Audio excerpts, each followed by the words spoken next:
Buen día, chicos. Esta es la clase correspondiente al viernes 12 de mayo.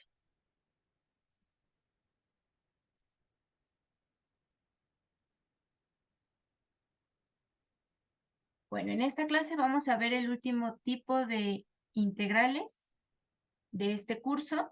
Estas integrales que faltan son las que corresponden a integrar sobre una superficie un campo vectorial.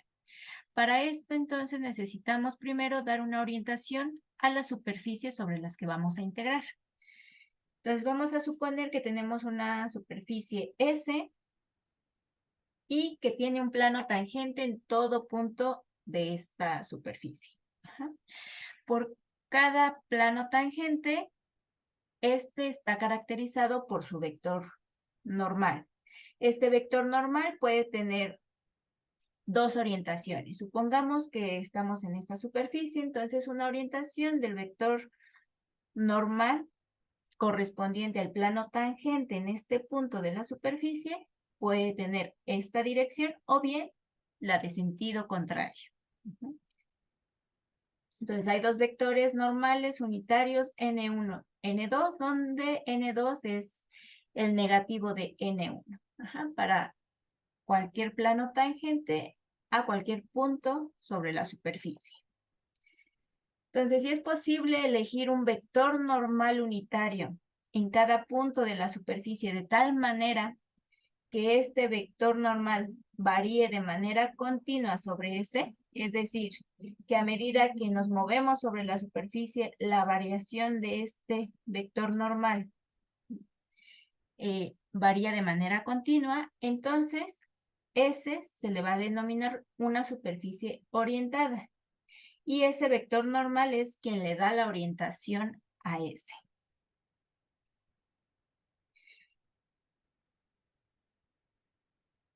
Entonces vamos a empezar tratando una superficie S que está definida a través de una ecuación cartesiana, a través de una ecuación de la forma z igual a una función de dos variables.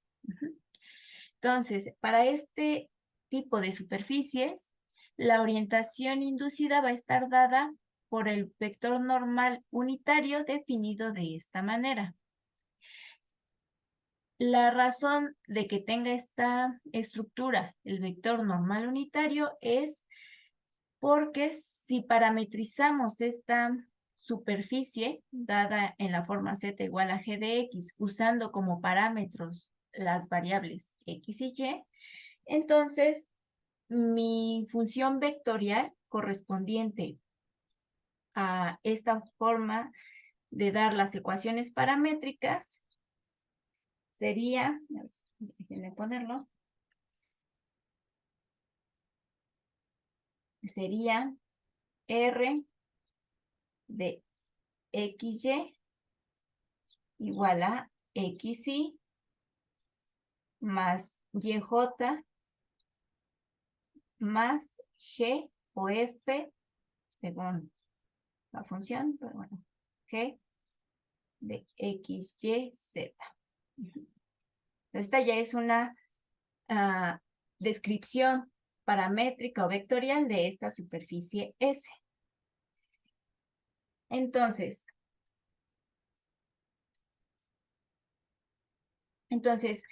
podemos obtener el vector normal a cualquier plano tangente sobre la superficie en cualquier punto x, y, z a través de este producto cruz, ¿no? Porque estos vectores que corresponden a las derivadas parciales de esta función vectorial son vectores tangentes y ambos se encuentran sobre el plano tangente a la superficie.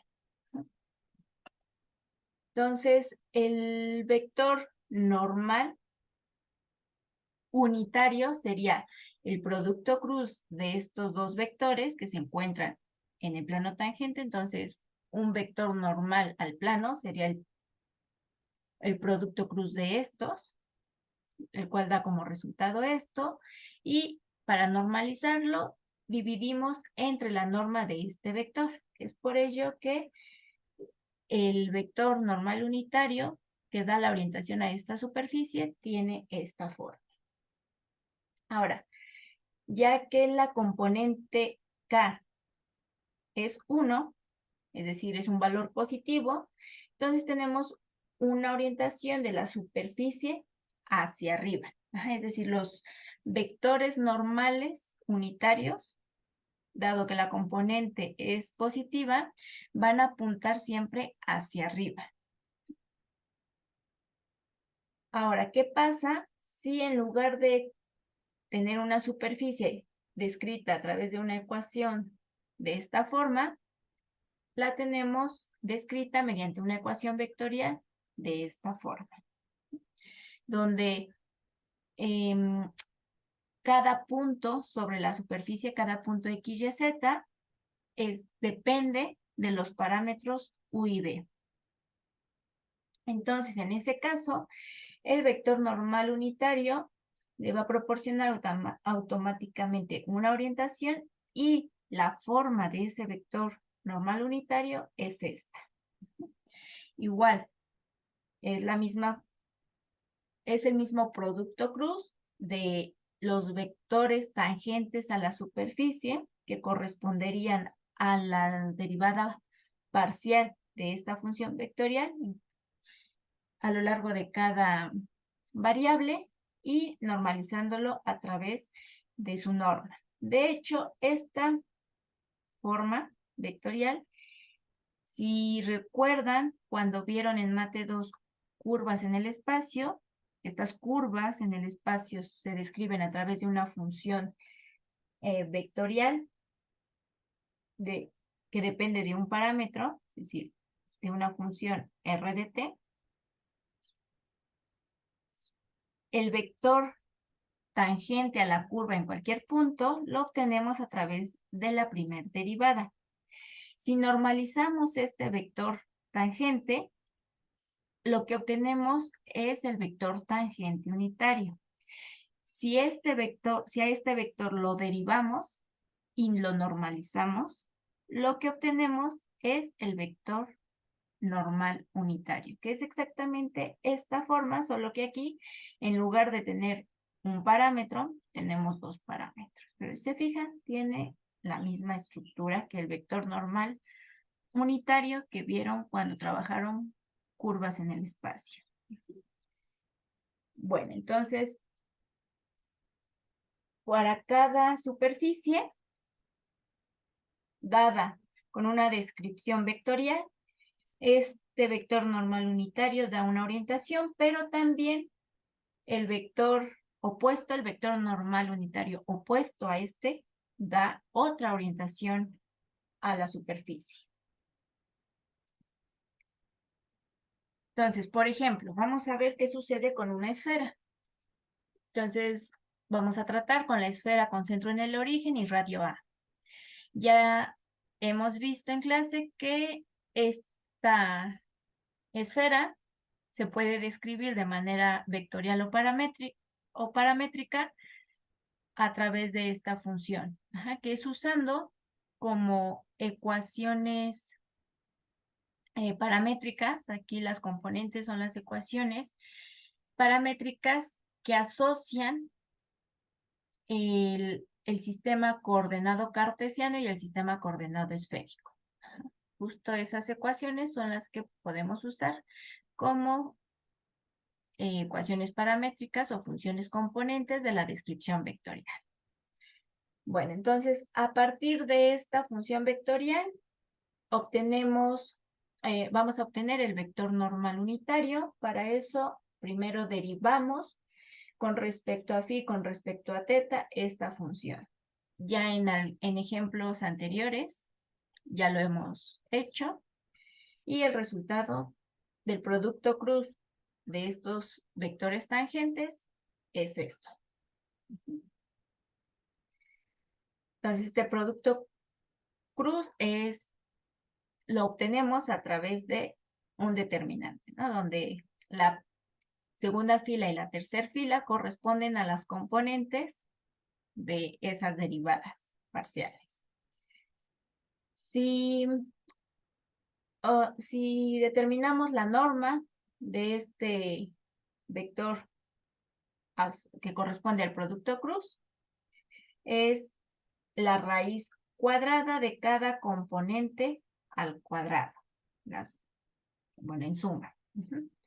Entonces, realizando esa operación, al final obtenemos que la norma de este vector normal es este. Entonces, al dividir este vector normal entre su norma, obtenemos el vector normal unitario.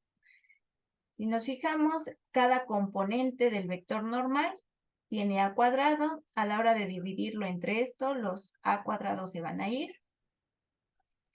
Para la primera y segunda componente, un seno de los senos cuadrados se va a ir y este seno se va a ir con este. Por eso nos queda aquí simplemente seno de phi, coseno de teta, seno de phi, seno de teta, y aquí nada más coseno de phi. Ahora, si se fijan, esto es prácticamente lo mismo que esto, excepto que aquí en el vector normal unitario no tenemos el escalar a, pero de ahí en fuera es exactamente la misma forma. Por eso esto es al final 1 entre a del vector r de phi teta. ¿Qué significa esto? Bueno, si nosotros dibujamos estos vectores, estos son vectores posición que están anclados al origen y que su punto final, o sea, donde apunta la flecha, termina sobre la frontera de la esfera. Entonces, estos son es el vector posición que me va dibujando a medida que se mueven estos parámetros la esfera. Esta es la flecha que me va a dibujar toda la esfera. Si ahora me fijo en el vector normal unitario, este vector lo dibujaríamos en el punto correspondiente sobre la esfera. Según el valor de teta phi, vamos a estar en cierto punto sobre la superficie de la esfera y ahí, a la hora de calcular con esos valores de los parámetros phi y teta dados, a la hora de calcular estas componentes, pues vamos a tener valores para las tres componentes. Entonces, anclados aquí en el punto correspondiente sobre la esfera, dibujaríamos la flecha. Pero lo que nos indica al final esto es que esa flecha va a tener la misma orientación que el vector posición asociado a ese punto sobre el que estamos dibujando el vector normal unitario. Solo que escalado a un factor de 1 entre a. Pero al final tiene la misma orientación que el vector posición. Entonces, el vector posición de la esfera va del origen a algún punto sobre la esfera. Entonces, el vector normal unitario va a ser una flecha, perdón, que empieza en algún punto sobre la esfera y que apunta hacia afuera de la esfera. Entonces, la orientación, bueno, perdón, aquí, el vector normal apunta en la misma dirección que el vector posición, es decir, hacia afuera de la esfera.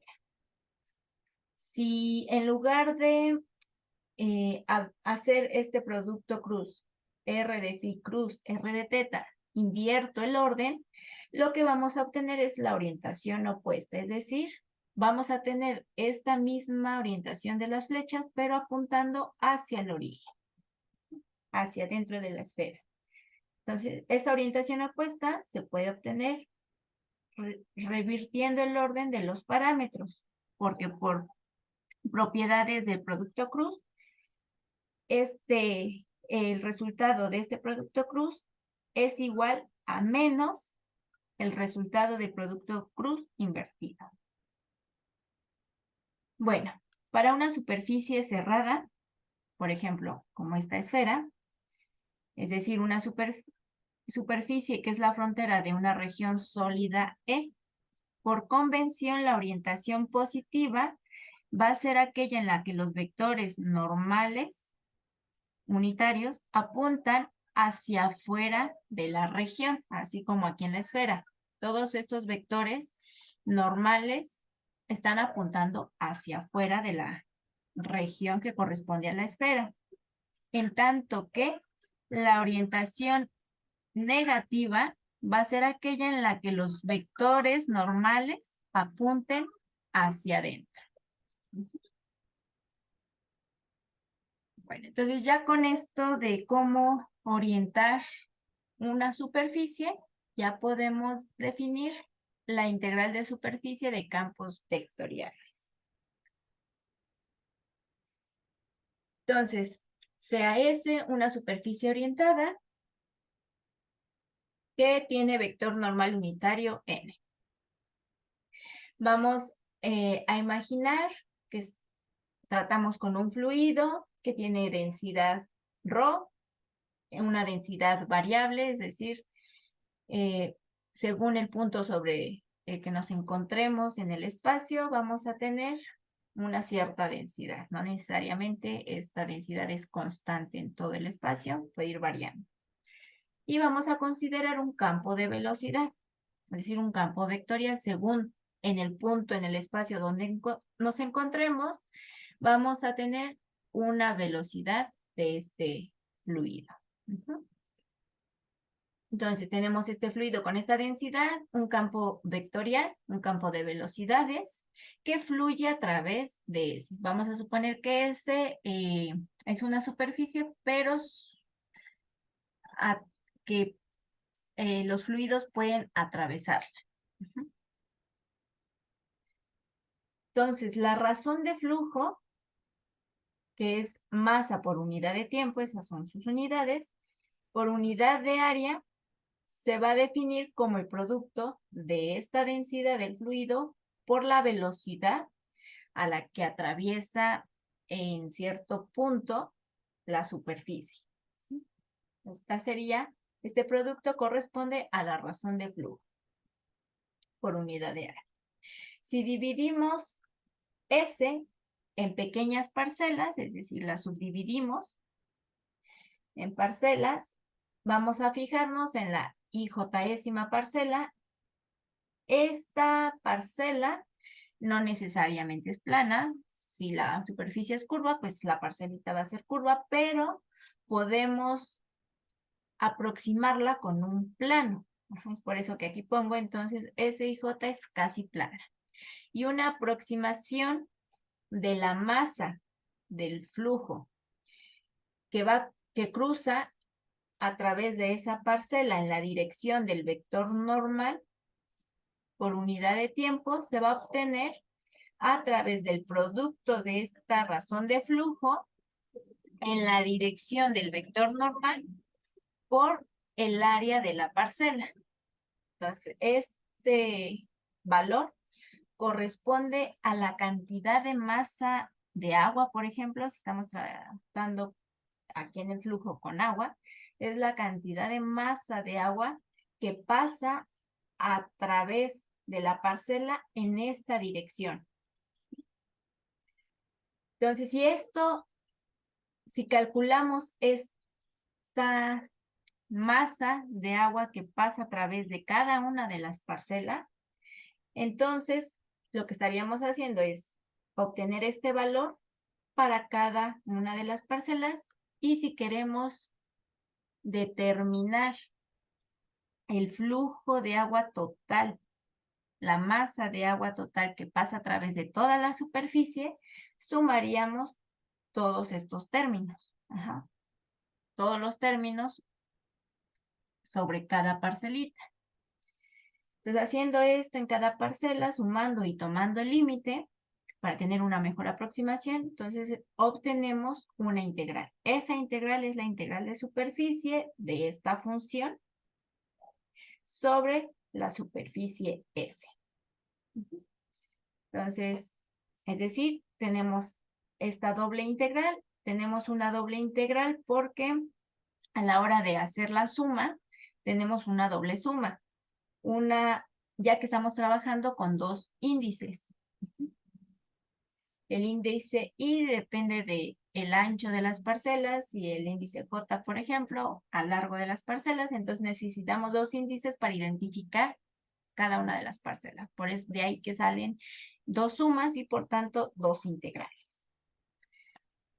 Entonces, en términos de componentes, esta doble integral pues es la doble integral sobre la superficie S de la función escalar correspondiente a la densidad por la función vectorial que corresponde al campo de velocidades, punto la dirección sobre la que estamos calculando esa razón de flujo, que en este caso es en dirección del vector normal de la superficie y por el diferencial de S. Entonces, a esta integral se le va a conocer como la razón de flujo a través de la superficie. En otras palabras, como les decía, si estamos suponiendo que el flujo o el fluido con el que estamos tratando es agua, pues va a ser la razón de agua, la masa de agua que está atravesando la superficie en todos los puntos de esta. Aquí con esta doble integral ya estamos tratando toda la superficie. Entonces estamos calculando la masa total de agua que está atravesando a través de esta superficie. Ahora, si F es esta función, entonces F es un campo vectorial porque B, la velocidad, es un campo vectorial.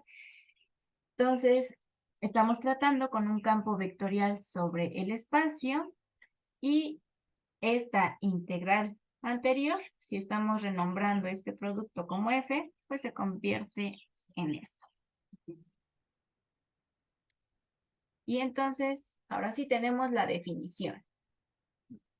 Si F es un campo vectorial continuo definido sobre una superficie orientada S con vector normal unitario N,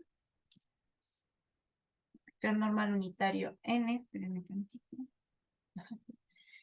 Entonces, la integral de superficie de este campo vectorial sobre S está dado de esta manera.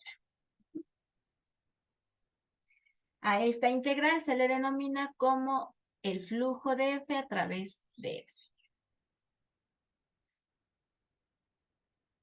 Bueno, la integral de superficie de un campo vectorial sobre S es igual a la integral de superficie de su componente normal sobre S. Eso es lo que nos indicaría esta igualdad, ¿no? Entonces, vamos a empezar tratando el caso en el que la superficie está dada a través de esta ecuación. A través de una ecuación cartesiana, z igual a una función de dos variables. Entonces, vamos a ver si el campo vectorial está definido de esta manera, es un campo vectorial en el espacio. ¿Cómo podemos calcular esta integral de superficie de este campo vectorial sobre esta superficie S? Entonces, utilizando la estructura de cómo se ve el vector normal de una superficie dada con una ecuación de esta manera, vamos a sustituir sobre esta integral de superficie los valores, ¿no? Tanto del campo vectorial, poniendo sus componentes, en producto punto con las componentes del vector normal. Ahora, aquí está el vector normal unitario y si recuerdan la clase en donde tratamos áreas superficiales, este diferencial de S es el área superficial de cierta parcela de la superficie. Entonces, este diferencial de S lo podemos calcular a través de la fórmula de área superficial que vimos en la clase correspondiente y que es la raíz cuadrada de las derivadas parciales de la función de dos variables asociada a la a la ecuación de la superficie por el diferencial de área. Entonces, entre esto, lo único que nos queda son este vector con estas componentes. Y haciendo el producto punto, tendríamos el producto de P por esta parcial más Q por esta componente, que es menos Q por esta parcial, más 1 por R. Entonces, al final, esta integral de superficie se convierte en esta integral doble. Y aquí, en lugar de tener a la superficie, esta integral doble es sobre una región. La región en donde se mueven estas variables X y Y. Es la proyección sobre el plano XY de la superficie Z igual a G de X en el plano XY, y sobre esa proyección, esta proyección ya es una región plana, entonces los límites de esta integral van a ser la descripción de esa región plana donde se mueven las variables X y Y. Entonces, al final, la integral de superficie termina siendo una integral doble sobre una región plana. Entonces, vamos a hacer un ejemplo. Vamos a evaluar la integral del campo vectorial F, que está dado de esta manera, sobre la superficie S, que es la frontera de la región sólida E, que es la región encerrada por el paraboloide Z igual a 1 menos X cuadrada menos Y cuadrada y el plano Z igual a 0. Entonces, en realidad, esta superficie la podemos ver como la unión de dos superficies. S1, que corresponde justamente a la parte del paraboloide, y S2, que corresponde a la tapa de este paraboloide, es decir, a la intersección del plano XY con el paraboloide, ¿no? Y lo que deja es esta circunferencia en el plano XY. Entonces, vamos a parametrizar S1 y S2 y vamos a calcular la integral de superficie. Entonces, primero vamos a trabajar con S1. Bueno, aquí les hice la observación de que S es una superficie cerrada y se va a usar la convención de orientación positiva, es decir, que el vector normal apunte hacia afuera. Entonces, para el caso de S1 vamos a usar la ecuación del paraboloide, que es g de xy igual a 1 menos x cuadrada menos y cuadrada. Entonces, vamos a usar justamente para calcular la integral de superficie esta fórmula. Es como si estuviéramos viendo, si tratamos con una superficie dada a través de una ecuación z igual a una función de dos variables, podemos verla como si fuera el caso de una parametrización donde mis parámetros son justamente las variables x y y. Entonces, al final, con esta parametrización, igual llegamos a este resultado para obtener la integral de superficie como una integral sobre una región plana, donde D en este caso sería la proyección del paraboloide en el plano XY, es decir, donde D es la proyección de esta superficie S1 que corresponde al disco x cuadrada más y cuadrada menor o igual a 1. Ajá, o sea, la frontera de esta región plana pues es una circunferencia con centro en el origen y radio. Bueno, entonces vamos a ver cómo se vería este valor que se encuentra en el integrando de la integral doble. Las componentes de f serían p igual a y, q igual a x y r igual a z. Ahora, vamos a utilizar, más bien, vamos a sustituir la parametrización en el campo vectorial, así como cuando vimos integrales de línea de campos vectoriales sobre cierta curva paramétrica. Lo que hacíamos era evaluar la parametrización sobre el campo vectorial. Aquí vamos a utilizar lo mismo. Vamos a evaluar la parametrización sobre el campo vectorial. Entonces, si mis parámetros son X y Y, bueno, donde aparece X y donde aparece Y en las componentes de F, pues se queda tal cual. Pero donde aparece Z, voy a poner la función G, porque la parametrización de la superficie pues es esta. Entonces, en el caso de la componente R, que es igual a Z, la componente R va a ser la función G, 1 menos X cuadrada menos Y cuadrada. Entonces, en P, Q y R vamos a sustituir estos valores. Ahora necesitamos la parcial de G con respecto a X y la parcial de G con respecto a Y. Aquí está. Recuerden, G es la ecuación del paraboloide. Y entonces vamos a hacer la sustitución de cada uno de estos valores aquí y a reducir términos. Entonces al final obtenemos esto. Los límites de integración me los va a dar la descripción de esta circunferencia. Entonces vamos a tener límites tanto en X como en Y. Esta región plana podemos verla ya sea como X simple, como Y simple. Una circunferencia es de tipo simple. Pero también aprendimos que cuando tratamos regiones que tienen formas de círculos, semicírculos, conviene hacer un cambio de variable a polares, porque es más fácil describirla en polares, este tipo de regiones planas, y además los límites de integración no van a ser tan complejos.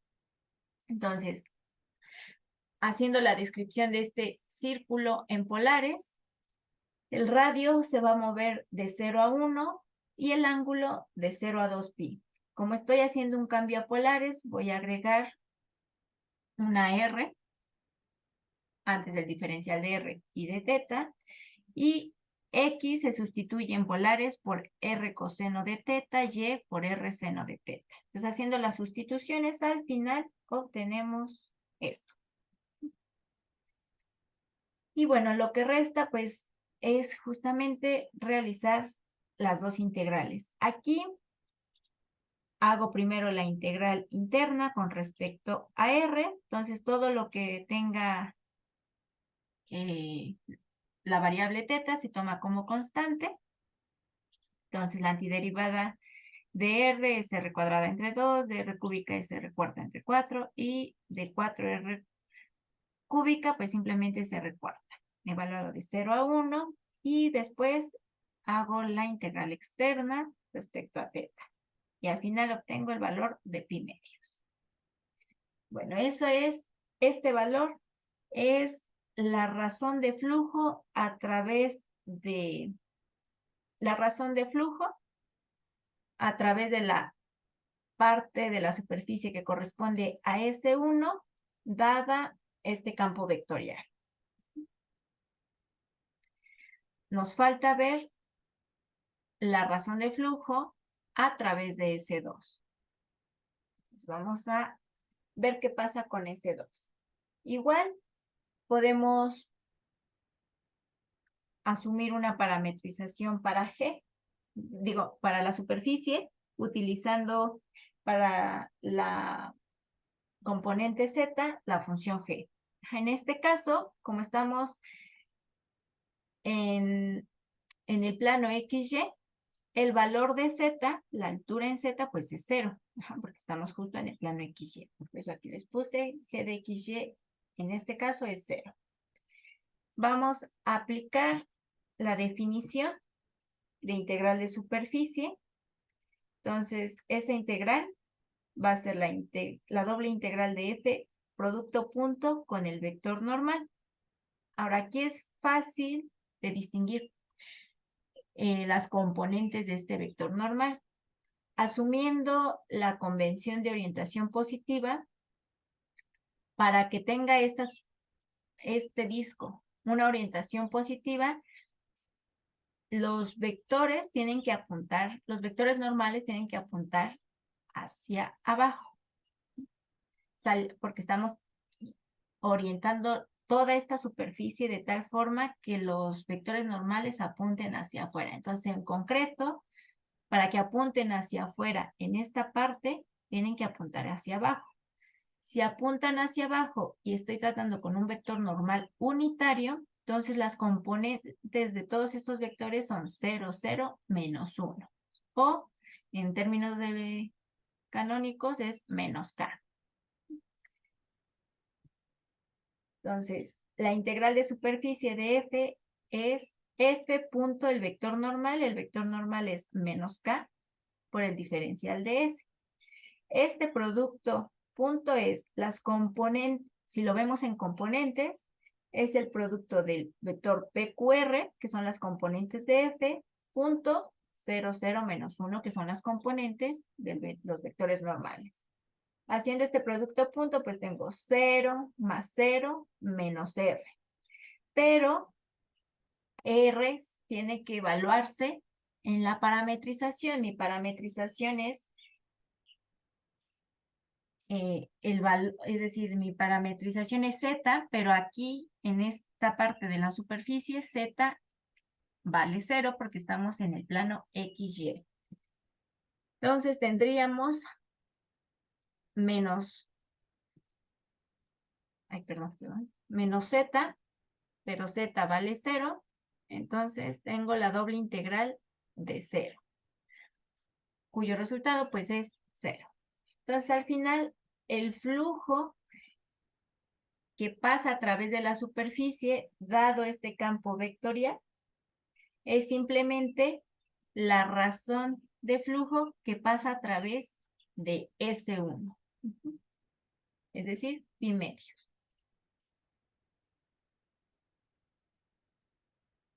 Bueno, ahora, ¿qué pasa si S, en lugar de que está dada en forma cartesiana, es decir, en forma z igual a una función de dos variables, está dada en términos de otros dos parámetros que no sean x y y, es decir, está dada por una función vectorial de esta forma? Entonces, vamos por definición.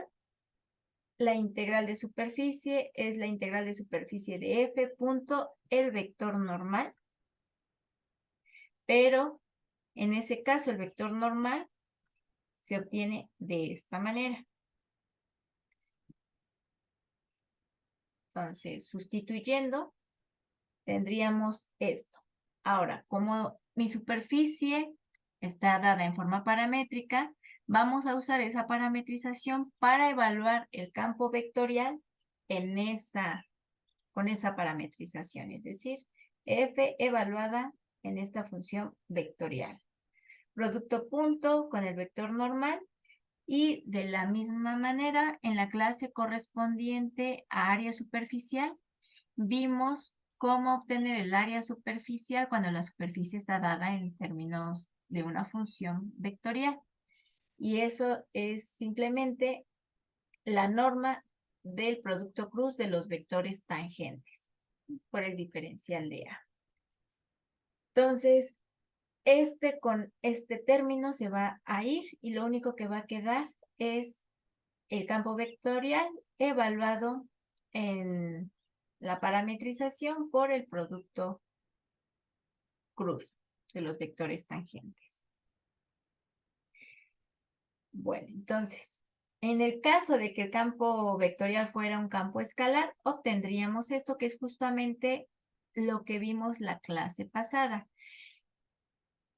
que son integrales de superficie cuando estamos tratando con una función escalar, es decir, con una función de 3 variables nada más, pero esta función no es un campo vectorial. Entonces, si se acuerdan de la clase pasada, para resolver este tipo de integrales, lo que hacíamos era evaluar la función escalar en la parametrización por este producto cruz y al final obteníamos una integral doble sobre una región plana. Esta región plana está determinada por los límites en donde se mueven los parámetros u y b. Entonces aquí lo mismo, solo que en lugar de evaluar una función escalar, estamos evaluando un campo vectorial. Y D es el dominio de los parámetros. Entonces vamos a hacer un ejemplo. Vamos a encontrar el flujo del campo vectorial a través de la esfera unitaria. Entonces, ya vimos la función vectorial de una esfera con centro en el origen y radio A. Entonces, si es unitaria, pues el valor de A es 1.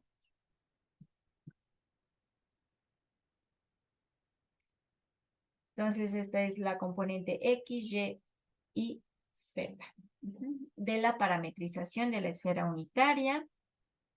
Para obtener toda la esfera, el parámetro phi tiene que ir de 0 a pi y el parámetro teta de 0 a 2pi. Ahora vamos a evaluar sobre el campo vectorial la parametrización. ¿Esto qué significa? Que donde aparezca z, vamos a poner la tercer componente, la componente z de la parametrización. Donde aparezca y, pues la componente y de la parametrización. Y donde aparezca x, la componente x de la parametrización. Entonces, en este caso, aquí en z voy a poner coseno, aquí en y voy a poner seno de phi, seno de teta, y en x, seno de phi, coseno de teta. Y es por eso que queda de esta manera. Ya tengo la evaluación de la parametrización en el campo vectorial. Ahora, ¿qué necesito? Necesitamos los vectores tangentes y el producto cruz. Entonces, eso ya lo hicimos acá hace un momento. Acá, en lugar de tener a cuadrada, pues yo tengo simplemente 1, porque el radio de la esfera que estamos tratando ahorita es 1. Entonces ya tengo el producto cruz aquí. Entonces necesitamos ahora hacer el producto punto de este vector con este vector. Haciendo ese producto punto, que es el producto componente a componente y la suma de esos productos, obtenemos esto. Si se fijan, este término es exactamente este término.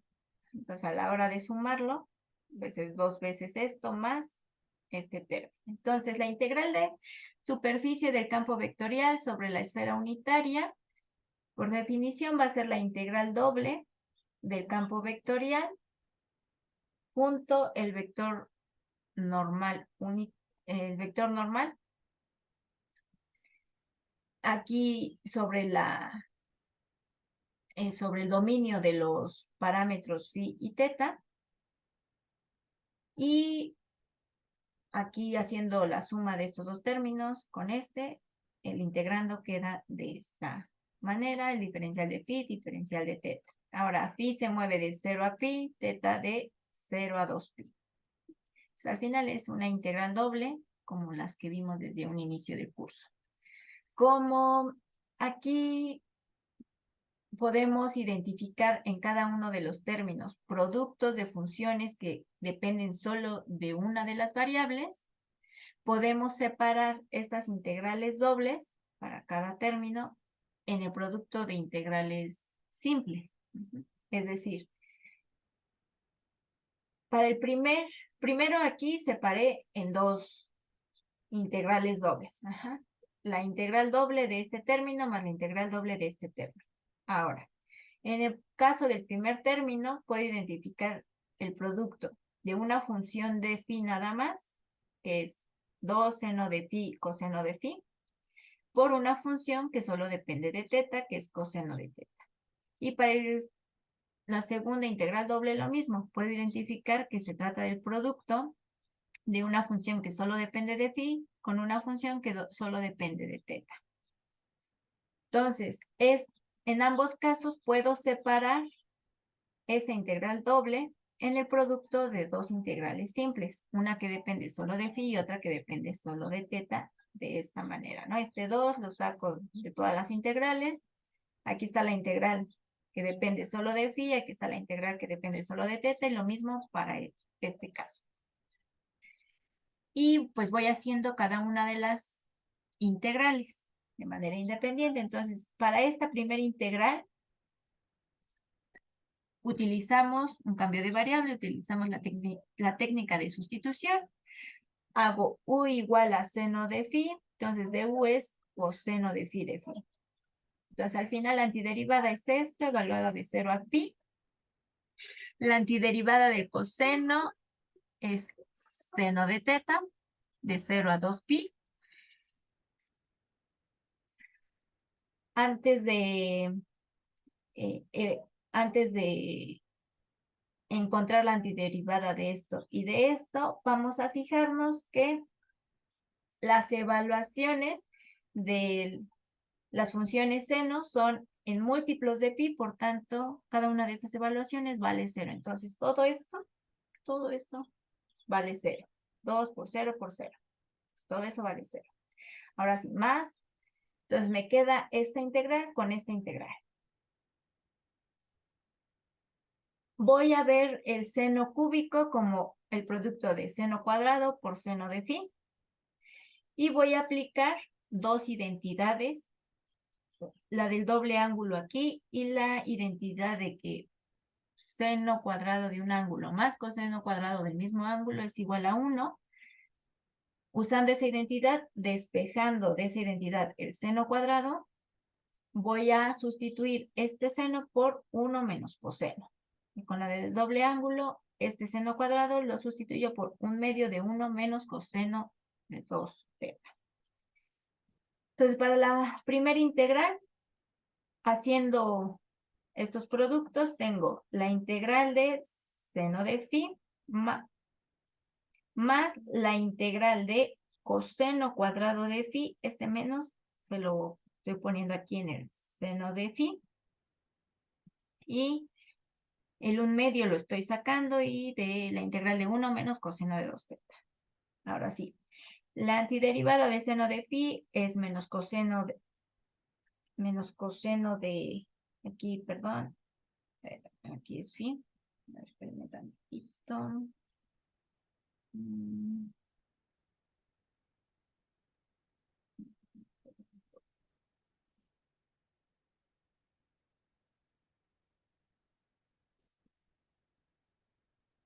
Es de phi.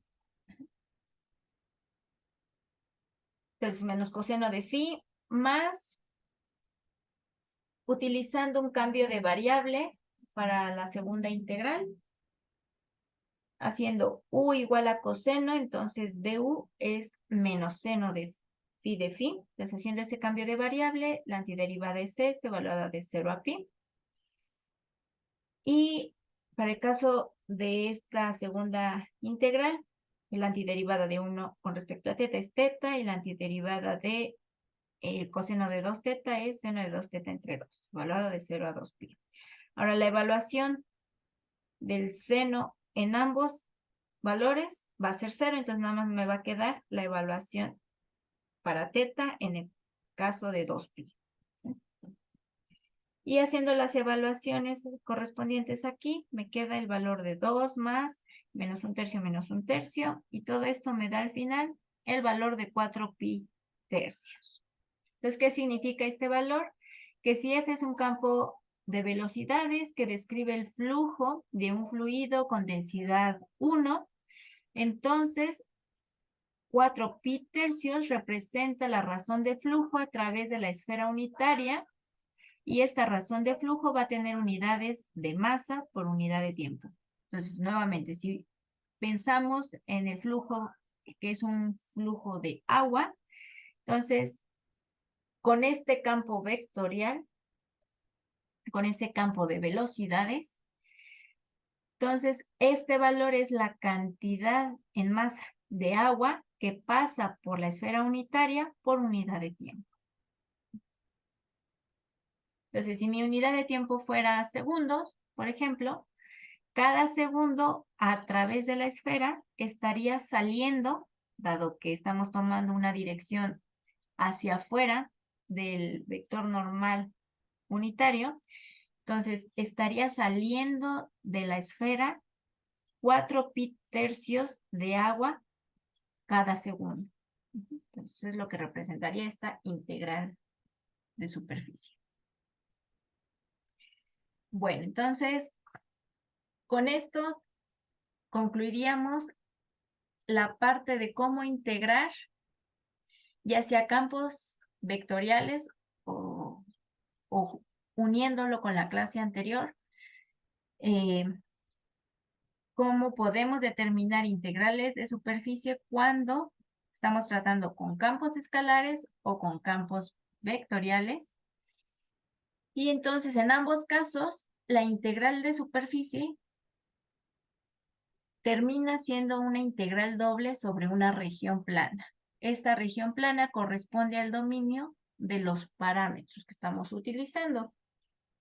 Ya sea que la descripción de esta superficie sea paramétrica a través de parámetros diferentes a x, y, z, entonces tenemos cierta forma del vector normal tangente, del vector normal unitario. Y si la superficie está dada en forma cartesiana, pues bueno, mis parámetros son x y y el vector normal unitario tiene otra estructura. Pero básicamente la integración es de la misma manera.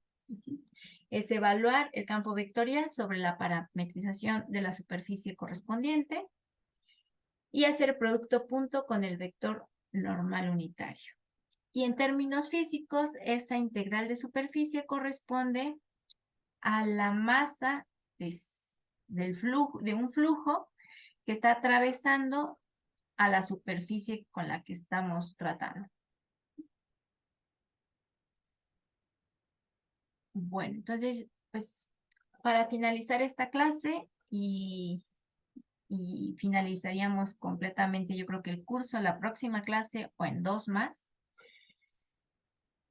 Pero bueno, para finalizar esta clase vamos a ver el teorema de Stokes, que al final es una extensión del teorema de Green. Entonces aquí les puse un recordatorio del teorema de Green. El teorema de Green nos da una relación entre una integral de línea sobre una curva simple cerrada y una integral doble sobre una región plana D que está acotada justamente por esa curva simple cerrada, ¿no? Entonces al final tenemos una equivalencia entre una integral de línea y una integral doble. Cuando vimos los operadores de rotacional y divergencia, este teorema de Green tiene sus versiones vectoriales. Cuando se utiliza el operador rotacional, tiene esta estructura. Cuando se utiliza el operador de divergencia, tiene esta estructura. Pero los 3 casos, pues, es la equivalencia de una integral de línea con una integral doble. Bueno, el teorema de Stokes, al igual que el teorema de Green, es una equivalencia, una relación entre, en este caso, entre una integral de superficie con una integral de línea, donde la integral de línea es la curva frontera de la superficie. Aquí, como estamos tratando con una superficie, estamos en R3. Cuando estábamos en este caso, estamos trabajando en 2 dimensiones. Entonces, la curva que corresponde a la integral de línea es una curva plana. En el caso del teorema de Stokes, es una curva en el espacio. Y entonces va a ser equivalente a hacer la integral del campo vectorial con el que estemos tratando sobre la curva en el espacio. Va a ser equivalente con la integral de superficie del rotacional del campo vectorial, es decir, de este rotacional, ¿se acuerdan? Pues es un campo vectorial, entonces va a ser equivalente a hacer una integral de superficie donde mi campo vectorial corresponde al rotacional sobre la superficie S. Entonces aquí la orientación es importante.